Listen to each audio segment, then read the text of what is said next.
So we have a number of students, but we don't have enough faculty to teach them, so we're getting a shortage there.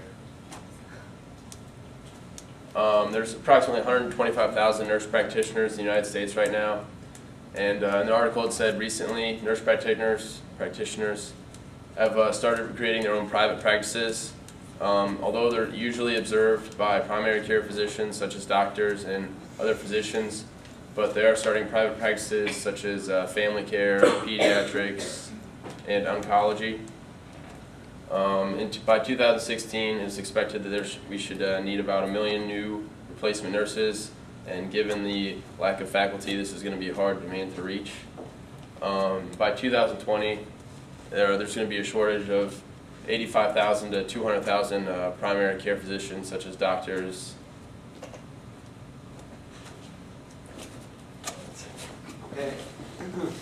There's opinions both for and against this DNP license. First off, in favor, it says that DNPs and NPs are often more willing to practice in areas that physicians are not. And what this means is oftentimes with doctors there's a sort of prestige either with an area of doctoring such as like being a heart doctor or plastic surgery, that they kind of have this way about them that they're not really willing to practice in some of the areas that nurse practitioners or DNPs would be. It's also areas by location too. Some doctors aren't going to be willing to practice way out in areas like Montana, or Wyoming where there's not a lot of people. Ada. Or in Ada, exactly. Or in areas where they're lower income and they think they might not make as much money or may be, more subject to malpractice issues, things like that. The second thing is, as we mentioned, there's not enough physicians right now to care for patients with increasingly complex care needs. There's already a shortage of physicians for primary care needs that we already talked about, so that problem's only going to kind of escalate in the coming years.